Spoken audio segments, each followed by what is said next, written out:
at least for our purposes within the church, we can talk about whether or not you want to make it public or whatever. But um, Tom is a good friend. We met years ago at Camp Unistar, and he's worked a lot on mediation and conflict resolution and consults for business. And he has a new book out he might want to share some information about too. And he's here to talk about difficult conversations. Welcome, Tom. Thanks, Chuck. And it's good to see everybody. I recognize many of you and of course would prefer to be in person, but here we are in the middle of the third, fourth, fifth wave. I can't even remember how many waves we're on, but uncomfortable conversations. I'm guessing you've had more of these since COVID kind of got into our worlds, right? And we've all had them, whether it's about masks and about vaccines, contagion, politics, and since George Floyd was murdered, conversations about race. I'm guessing many of us have had new levels of conversations. I've been reading books like, I'm sure you guys have read some of the books I've been reading. The book called Caste by Isabella Wilkerson, great book. How to be an anti-racist. We're having these conversations, right? And we've also probably avoided some of these conversations, or we've had some that went badly or really badly. I have. And maybe we've had some success. And some of us would rather not even think about this. And I'm honored you even came today with the title. I'm always debating how to title these things. Like who wants to really think about and talk about, right? We might say we're not afraid of them, like Woody Allen. His comment about death. Do you remember Woody Allen's comment about death? He said, "I'm not afraid of death. I just don't want to be there when it happens." Kind of like these. I'm not afraid of an uncomfortable conversation, right, Chuck? Just afraid, just I don't want to be there when I have to have one. But we are Unitarian Universalists, and we know the value of these things, and we tend to be a little more courageous than your average person, I think, to do these things, right? We have maybe some different awareness, or we were raised in a certain religion and felt things weren't right, and we spoke up. Many of us are outspoken, and we do speak up, and many of us have a lot of education and confidence and rank, frankly. We'll be talking more about that. So I'd like to share some of what I've learned about uncomfortable conversations, especially in the last couple of years of COVID. And I'm going to mainly talk about two-person conversations, but also one person, the solo conversations, right? Most of you know, I think, of my background as a Catholic priest, but I don't think you know about my background as a professional baseball player. That's because it never happened. But I did have a big dream. I really did. And baseball was my first real love. And I really dreamed about it. And I thought it might happen. Pretty big dream, right? But my grandfather had a vision. And he said, one of my grandkids is going to play pro ball. And he said that because his brother in the 1920s in Clear Lake, Wisconsin, was apparently incredible athlete. But his father never let him go out for when the pro scouts came to town, which they did back then. His father wouldn't let him try out because he needed him on the farm. And who knows what baseball paid in 1920? Probably not much. But his good friend Burley Grimes went on to become a Hall of Fame spitballer. I met Burley Grimes the year before he died to ask him how good my great uncle was. But my grandpa was sure one of the grandkids is going to play pro ball. And my dad was one of the first kind of sports psychologists in the country, actually, in the early 70s, worked with the Minnesota Twins, the Vikings, lots of professional sports teams. especially the Twins. He loved the Twins. And people like Tony Oliva came to my house for dinner. If you remember Tony Oliva, he's still around. And they told me what Dad was telling them. You can do anything, Tom. You can be what you want. Just put your mind to it. Just imagine it. Just envision it. You know, and signing my baseball glove. And my maternal grandfather, the one who had the vision, who was also a grave digger and a part-time hobby farmer, his son, George, my Uncle George, was actually drafted by the Yankees, right? So my dream wasn't completely out of left field. But my uncle never made it past Class A. If you know baseball, there's A, double A, triple A, and then the bigs, right? Or however many levels of A. So I looked around at the grandkids and I thought, it's me. I think it's me. I think I'm probably the best baseball player, and I think it's me. I was not even close, right? My grandfather was still living when I learned I wasn't even close. In college is when I found out. And he could have buried my dream in Acacia Park Cemetery along with all the other bodies he buried. But as time passed, there came another baseball player in the family, my nephew, Jake Esch, who played at Cretin High School. He was compared to Joe Mauer. Got a big scholarship to Georgia Tech and was drafted his junior year by the Miami Marlins. Pretty serious, right? Big deal. And he did climb up, took him about 3 years, but he made it to the bigs and he pitched professional baseball for the Miami Marlins for a short time. So it wasn't me. And my grandpa was right. He was just off by a generation. And when I realized my freshman year in college, it wasn't me, I remember I was so mad because I had dreamed this for years, right? That I jumped down. I was coming out of my dorm. There was about 15 stairs. I jumped the full length of the stairs. I don't know why. I just jumped. I landed roughly on the concrete there on my feet. And the physical sting in my thighs was nothing compared to the emotional sting in my heart. It really was hard. And I had to have a series of uncomfortable conversations, mostly with myself, right? Some of the toughest conversations we will ever have don't involve another person. What were some of your life dreams that might have been shattered early on in your life that were painful?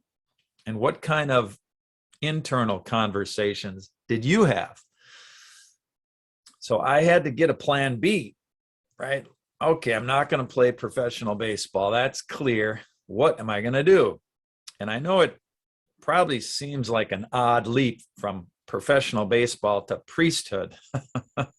But the Bible does start out, the book of Genesis talks about in the beginning, right? You've heard about that? The beginning. Is anybody with me? The beginning. I mean, I could do other stupid puns. Chuck, I'll stop there. Okay. So I went off and I went off to the University of Notre Dame where my dad had been to school. And I passed Old Testament. I passed preaching, but I flunked celibacy. Hey, don't laugh. At least I gave it the college try. And I lived the life with integrity for many, many years and then fell in love, right? It happens. Less than 2 years into my priesthood, I was having uncomfortable conversations, once again, with myself, with spiritual directors, with at least one old college flame and some trusted friends. Do I belong here? What should I do? And it's clear I missed a few important details in some of those conversations, right? It's possible to have an uncomfortable conversation and miss some important details. Like, I actually think I want to be married and I want to have kids. The two most important things people have in their lives are their spouse, life partner, or their children. As a priest, you have neither. You have God, you have church, you have community, and it's a great lifestyle if you can pull it off. I love the work, and I was fit for the work. So it was really painful, of course, to leave. And in the leaving, I had to figure out what to do next professionally. What do you do? And I used to preach, teach, train altar boys, take people to homeless shelters. Now, like, what am I going to do? And I got a lot of interesting jobs. If I told you even half of them, you'd think you were in the middle of a Jack Kerouac novel. All right. So I will spare you that. But now, years later, I'm a leadership development consultant. I've done mediation and an author now. Never dreamed of being a leadership development consultant or an author. Those are not on my list of dreams. I don't really like writing. I'm not that fond of books. And my first real job after church was actually in the construction supply business. Well, I worked for 3 years at First Universalist Church in Minneapolis. That was a real job. But my first job outside of the church world was in construction. And what were the conversations I had that got me into that world? Plenty of them. And the main one was we needed more money. And that was with my wife and I, a lot of conversations about what I might do and how much money we needed, right? Money's a big topic. Race is big enough. COVID's big enough. Money is still a big issue for all of us, no matter how much we have or whether we're retired. It's a important conversation. So I decided I'm going to just take a job, make money. Never, ever did that in my life. And I thought, it's time. We have a child. Somebody's got to pay the mortgage. I'll do it. So my brother Dan had the crazy idea of hiring me as a warehouse manager for his construction supply company. You know, perfect job for a former man of the cloth, right? Organizing shelves, taking 1,000 parts and categorizing them, shipping product. I quickly was moved up into sales and marketing. And I'm not sure if it was the time I ran the forklift into the garage or the time I took all the cellophane off of cashew tins we sent out at holiday time, 500. I took the cellophane off to put the sticker of the company on the tin, which I thought was a great idea. The next day, my brother started to get phone calls from people saying, thanks for the cashews, but we threw them away. The cellophane had been taken off. And by the time he got 4 or 5 of those calls, he came to me for an uncomfortable conversation, right? And it was not good. I remember him. He was rarely angry, very controlled, excellent boss, excellent manager. But that day he lost it a little bit, right? We all get triggered. I remember him saying, what were you thinking, Tom? And that was the schmaltziest thing you ever did, probably with a little profanity thrown in that I'll omit for the purpose of today. And my brother, ordinarily so diplomatic, so skillful. Now, honestly, he's the youngest boy in the family, 4th of 5 kids. And he had to learn to navigate uncomfortable conversations to survive as a kid. I think sometimes the younger siblings pick this up. I'm an older sibling. And I had to go study to learn this stuff. And I still get it wrong 1 out of 4 times, at least. So I don't recommend starting an uncomfortable conversation with what were you thinking? Or using words like schmaltziest. We want to be curious and more precise. Had he not been triggered, he might have asked, how is it, Tom, that you decided to remove the cellophane? How is almost always a better word than why. There's something about why that puts us on the defense. Why did you do that? Why did you spend that money? Why did you waste that time? How? Suggests a little more curiosity. It's a little gentler. And unless you're asking how many marbles fell out of your head before you did that one, which also won't go well. But that's how we feel, right? When we're triggered, when we're mad or frustrated with our partner or anyone in our world, we get triggered, we say things we should not, as I did back at one of my church jobs. I was with a group of 10 women at a meeting one evening. You can already tell where this is going. One guy, 10 powerful women. And I'm a former priest. You can almost guess it, right? This is not going to go well. We were working on a very ambitious youth-based social justice program. They thought I was trying to kill the program. I thought they were trying to kill me. And I finally said to him one evening, after many conflictual conversations over time, I said, it's not the program that's driving me crazy. It's not the youth who are driving me crazy. It's you people who are driving me crazy.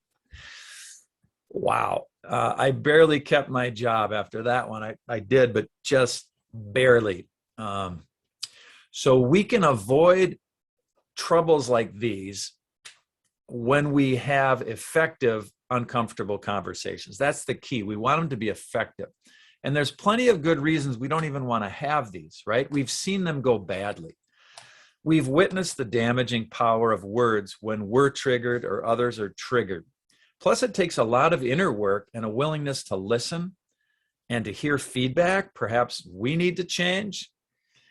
And if I'm honest, I have to admit, like Frank Sinatra, I'd rather do it my way. I mean, that's the truth. So here's 9 tips that I'm going to give you. Just quick things. Some of these I'm sure you've heard. Plenty of this you probably know, but some of this is just reminders, and some will be new, I hope. Number 1, I've learned to discipline myself to not talk when triggered, at least most of the time. I still mess up. And the main place I mess up, of course, is my marriage. All right. And I've been married 23 years. And my wife, Kristen, is very patient most of the time. But I am learning, let's say, to discipline myself more when I'm triggered, right? Use duct tape if you have to, or at least count to 6 and breathe, or at least take a timeout. We've learned the timeouts are real important, and we've done that. Count to 6. There's something about 6. It takes 6 seconds to get from the amygdala, that's the fight or flight part of the brain, to the prefrontal cortex. That's the thinking part that wants to help you stay married, keep the job, not crash the car, right? 6 seconds is all they say it takes. If you can count to 6 slowly. 19 seconds is even better. And I want to try this right now. I hope this is okay, Chuck. Can we try a little breathing thing here? Have you guys done the 4-7-8 breathing? Raise your hand if you've ever done the 4-7-8 breathing. I can see most of you. No? Kitty has. Good. Okay. It's real simple. I believe it was probably created by some Buddhist 3,000 years ago, but Andrew Weil made it popular in the US. And it's 4 breaths through your nostrils, hold for 7, breathe out for 8. So let's try that just once or twice. And notice your body right now. Where's your tension? How are you sitting? What's your anxiety level internally? Do you have any? Now let's do it. 4 seconds through the nostrils. Hold for 7.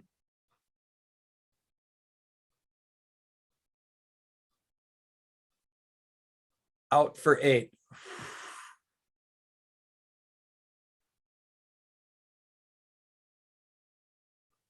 Okay, now this time we're going to go in for 4. When you hold for 7, let your shoulders lower. And then when you go out for 8, do it through pursed lips.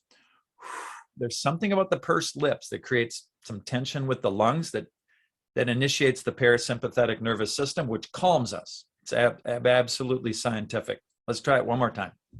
In for 4. Hold for 7.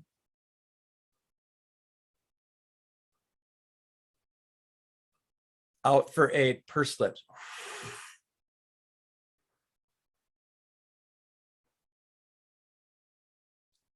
Now, feel your body. I feel calmer. I hope you do.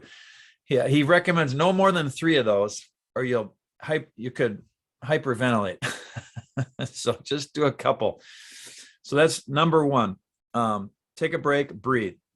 Number 2, better yet, better even than taking a break, is to heal. And this is a lifelong one. As we heal ourselves from the things that have hurt us, our triggers get smaller, so we don't react as much. That's a lifelong tip. That's a hard one. Nothing quick for that, but through all the various ways we've all worked on ourselves, as we heal, we react less. I think that's pretty true. Number 3, have that conversation with yourself first. I don't know if you journal. I do. I don't know if you meditate. I do. But go inside, go off on a retreat, do what you need to do. Get clear on your intention. Do you want to resolve things with this other person? Do you want to understand their perspective? Or maybe you just want them to get the darn mask on. Or maybe you want to get revenge. Not a great motive. Or you want to change them. Maybe you want to be right. Let's be honest. I have times I just want to be right. Or I want to feel more powerful. I've done all that. So have that conversation with yourself first and get clear on a positive intent. Number 4, start with your heart. Can you find love for them and for yourself in the situation, right? I'm imagining it's a moment of tension with a family member. I have a brother who won't get the second vaccination. He's got the first, but he needs the second. Doesn't want it. Had some medical issues with the first one. I've had some conversations with him, and I have to start with my heart and find my love. And remember, he's my brother. I love him, and I want to show him love and care. And, you know, can we forgive them or anyone who acted in the past the way they're acting now, which is often what triggers us. When somebody acts in the past, has acted in the past, probably a different person, the way the person in front of us is acting now, that's partly what triggers us. So start with the heart, find the love. Number 5, state your intention up front. I want to talk to you because I care for you. I want to talk to you because you're my brother and you'll always be my brother and I respect you. I want to talk to you. I want a good relationship with you. You're my spouse. You're my life partner. You're my mom. I want to talk to you because you're a valued member of our team at work or a valued part of our neighborhood, our community. I want to talk with you. So start with your intention up front. Number 6, and this is a hard one. Get ready. Take a deep breath on this one. Check your own integrity. I find if I'm accusing somebody of being selfish, one of the first things I need to do is check to see where I'm being selfish. Right? It could be hiding in my blind spot. Like on the road when I'm driving, I don't know if you do this, when I'm looking on my side mirrors, I always lean forward. Because if you don't lean forward, your blind spot is bigger. If you lean forward, it can almost, depending on your car and your mirrors, if you look in that mirror and then you lean forward a little, you can see into the blind spot. So I say, get a different angle on yourself. Lean into the idea that whatever's bugging you about them, you might be doing. Maybe in a different way, maybe in a different flavor. Now, maybe you're not, but it's possible. So check your own integrity, check your own life. That's number 6. Number 7, become curious. How do we become curious? Well, it's really hard, almost impossible when we're triggered. That's why we got to calm down first, do the breathing. And if we can drop the pain we're having in some fashion, this is where some meditation, some prayer, some practice is very useful to drop, let go of, meaning that painful edge of whatever they're doing. I try to pretend I have no idea why they did that dumb thing. And I say pretend because in my mind, I think I know why they're doing that dumb thing or painful thing. But kind of pretend, I don't know why my brother is not getting the second vaccine. I'll find out his reasons. I'm going to become curious, which I did. He gave me 3 or 4. They were pretty good reasons. I'm no longer the activist trying to get him to get the second vaccine. I've kind of accepted him. Even though, it's sort of like, I know our world is a tiny bit more dangerous with him not vaccinated. I believe that. I don't know what you believe. Kind of like when people smoke. You can get mad at people who smoke. They are raising the insurance rates for all of us. We know this. I could get mad at them or just accept they're smoking. I'm in no position to change their smoking. I'm in no position to get my brother to get the second shot. He's probably not going to do it. So number 8, watch your words. Again, when I suggested we use the word how instead of why. and the word and instead of but. I care for you. You're doing a great job. I appreciate that you did the dishes and that you ironed my shirt, but you didn't feed the cats. It sort of negates everything that came first, right? So what I try to instead use the word and. I appreciate that you cook, appreciate that you iron my shirt. By the way, my wife does not iron my shirts, just to be clear, in case you think we have that kind of marriage. We don't. I have moments where I wish we did. Mostly I don't iron anything. Anyway, the word and, I appreciate this. Thank you for this. And I noticed the cats didn't get fed and you were planning on it. What happened? So watch your words. If you've done any improv, I'm guessing Chuck and Kathy and others have probably done a little improv. You're not supposed to say no in improv. You say yes, yes, and. All right, not yes, but. Whatever's happening in the improv, whatever crazy things go on, when it comes to your turn, you're supposed to say yes and this, not no or not but. So and is a good word. So is yes when it fits. A friend of mine told me recently, he used a word, somebody told him years ago, he's a consultant much like me, and they told him, we don't think you can do this job. He was trying to navigate for a large contract with a company, a corporation. And they said, we don't think you have the right skill set. You're not the right guy. We're not sure you're the right guy. I don't know. There's just signs.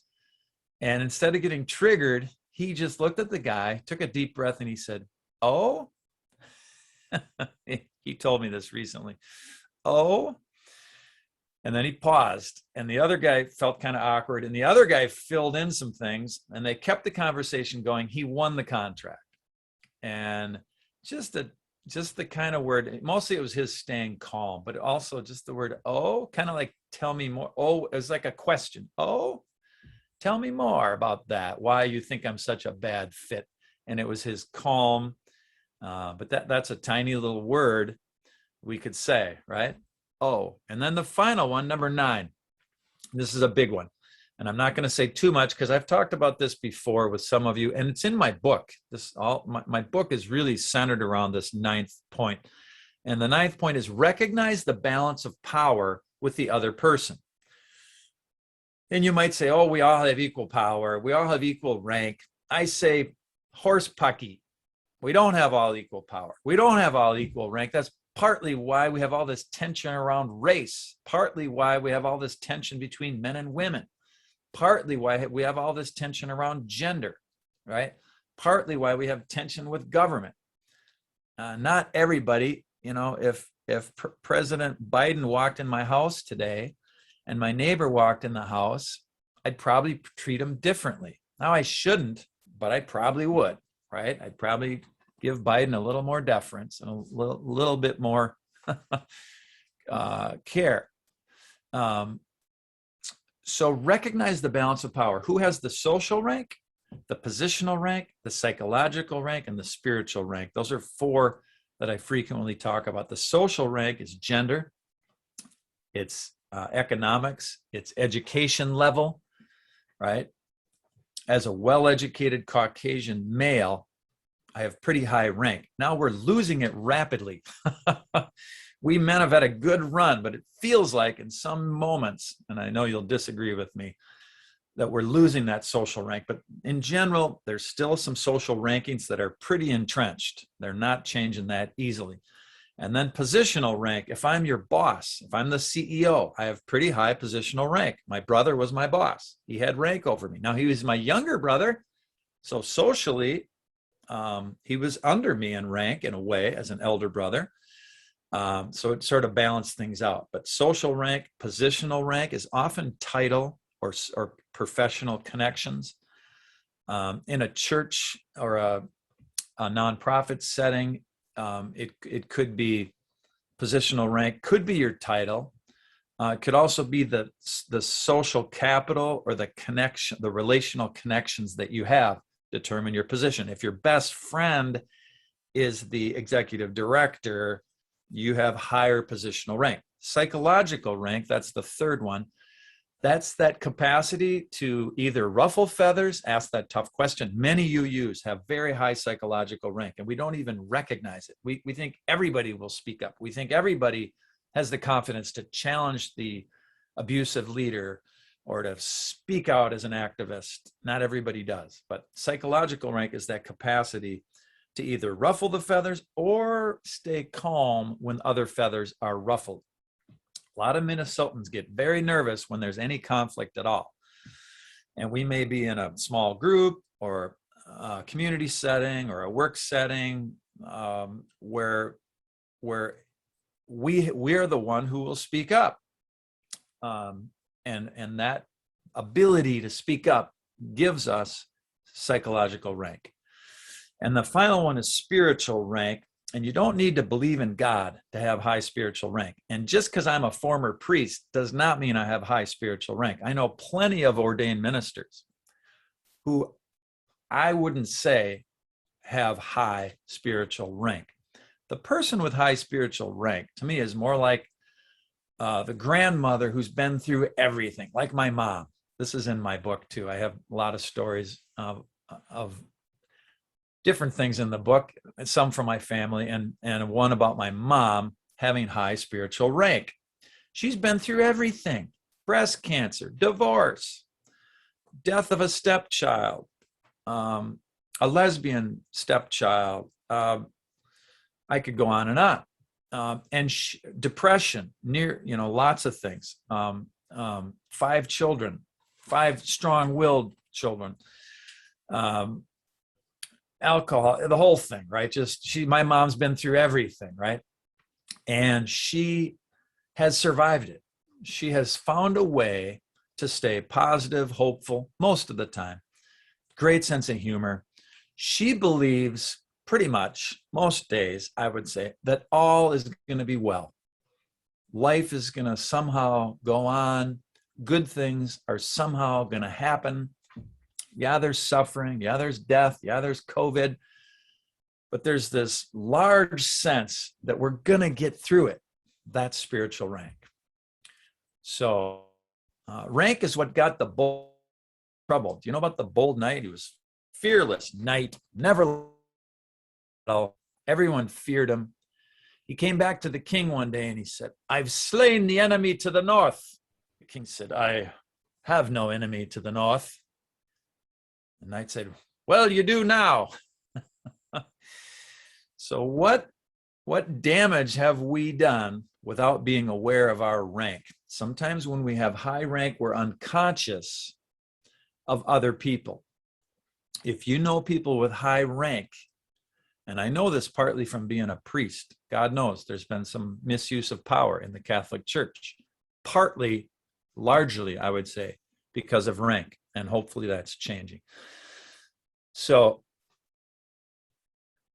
I'm going to wrap up here, and then we can get to some conversation if you guys want to. I'm going to wrap up with a little story about my brother, the boss I had when I was 10 years in construction supply, crashing forklift into the garage and taking cellophane off the cashew tins. There was another day where there had been a racial incident on a job site, and some of the workers were complaining about a person of darker skin color than me.